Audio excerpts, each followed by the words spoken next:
আমার একটা কলেজের বান্ধবী ফোন করেছে, একটু হল। হ্যালো, বলছি শোন না, আমাকে একটু একটা কোনো ভালো গাইনোকোলজিস্টের সাথে যোগাযোগ করিয়ে দিবি রে, একটু এমার্জেন্সি। আচ্ছা তুই 1 মিনিট ধর, আমি দেখছি। 1 মিনিট ধর। বলছি গাইনোকোলজিস্ট, খুব ইমার্জেন্সি, অ্যাপয়েন্টমেন্ট পাওয়া যাবে? দেখ না একটু। 1 সেকেন্ড। তুই একটু হোল্ড কর। হ্যালো ম্যাম, আমি রিপোর্টার পাখি বলছি। একটা ইমার্জেন্সি ছিল, আজকে একটা অ্যাপয়েন্টমেন্ট পাওয়া যেতে পারে? পেশেন্টের নাম কি? স্নিগ্ধা চৌধুরী। স্নিগ্ধা রয় চৌধুরী। হ্যালো স্নিগ্ধা, 3:30টার সময় আর্ট স্টোরে চলে আসিস। আচ্ছা, বলছি সিরিয়াস কিছু? আমি দেখা হলে বলছি সব তোকে। ওকে।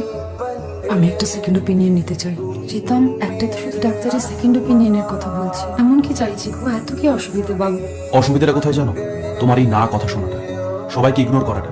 তুমি কেন বুঝতে পারছো না? আমরা যেখানেই দেখাই না কেন রিপোর্ট আসতে মিনিমাম 2-3 দিন সময় লাগে। আমরা তো জানি রিপোর্টটা কি, সেখানে লাইফ ডিস্টেন্স আমার কি মানে আছে? আমি সেই রিস্ক নিতে প্রস্তুত, তার কারণ এটা তো শুধু একটা জীবন নয়, আমার ভিতরে তো একটা জীবন আছে। যে জীবনটা আমি দেখিনি, যার কিচ্ছু জানি না, আমি তাকে নিয়ে ভাববো? তোমায় নিয়ে ভাবছি স্নিগ্ধা। ট্রাই টু আন্ডারস্ট্যান্ড, আমি তোমাকে ভালোবাসি, তুমি শুধু স্বার্থপরের মতো নিজের কথাটাই ভাবছো।